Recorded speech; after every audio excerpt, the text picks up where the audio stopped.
Hi there, my name is Kyle Gardner, and for my presentation I would like to cover Peter Grant. Now, Peter Grant was a very influential manager between the 50s and the 80s who had very many popular bands which he managed, but I will get into that more as this presentation goes along. But to start, I would like to talk a little about his background and where he got started, where he came from, so to speak. Now, in the early years, he was born in London, April 5th, 1935. He was born into a broken home where one of his parents wasn't around. He also had to deal with the evacuation of London during the World War II period, where he was poor and spent much of his time hungry as a child. From there, I'd like to talk about his path to a manager, which was very windy, so to speak.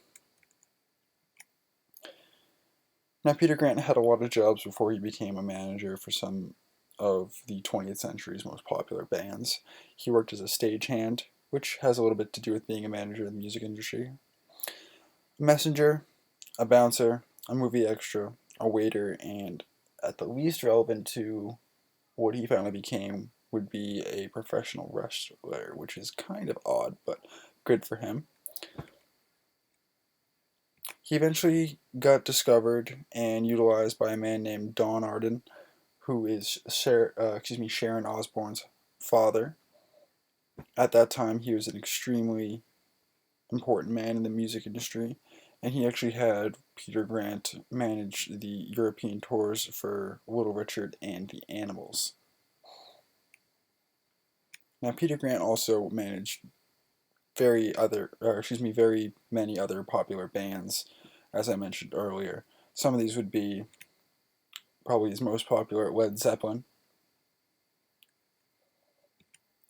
the Yardbirds, which collapsed, and with the help of Jimmy Page ended up forming Led Zeppelin later on. As I mentioned earlier, Little Richard and the Animals, which he managed their European tours.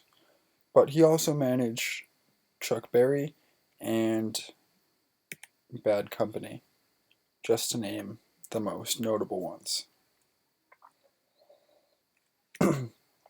Now, Peter Grant had some very important character traits that allowed him to be a fantastic manager to these bands.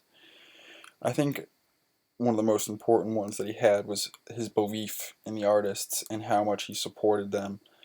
Having someone that stands by you and supports you allows people to really believe in themselves and develop and grow even further. He always stood behind them and supported them through whatever they needed, which is extremely important for a manager in this industry. But at the same time, he also believed that the manager side and the artist side had their own specific jobs to do, and he didn't meddle too much in what his clients were doing, which I also think is extremely important. Another aspect that Peter Grant was really good at is sticking to his guns. He was a fantastic negotiator. He negotiated some of the greatest deals of all time for Led Zeppelin, including getting them an extremely high cash advance on their signing contract, as well as having the production company take an extremely small percentage of their gross touring profits, which ended up being around 10%, which is incredible. But that was simply because Led Zeppelin was so popular and they were selling hundreds of thousands of dollars per show, which allowed him to do that. Now, I had a few key things that I learned from Peter Grant during my research for this presentation. The first one that stands out in my mind would be trust. as I mentioned a little bit earlier,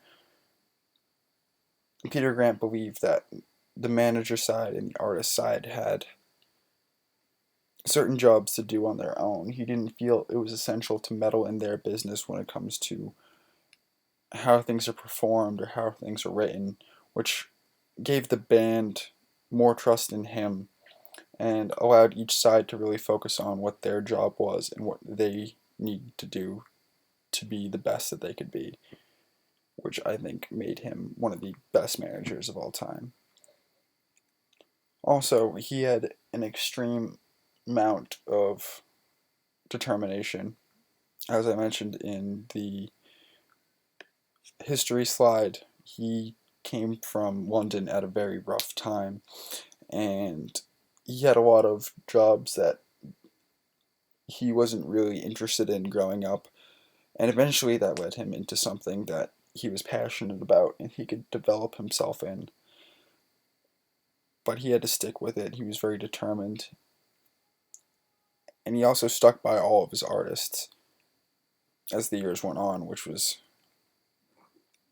great for both him and his clients. The last key thing I'd like to mention is his involvement in the managing process.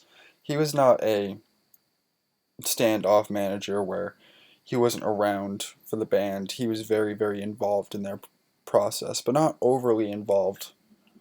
He wouldn't meddle in their business so much as making sure he was there if he was needed for anything really. He toured with the band and made sure that they were treated fairly and got paid fairly.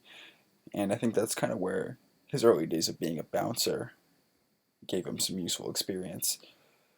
But his involvement in just how he was able to connect with his clients and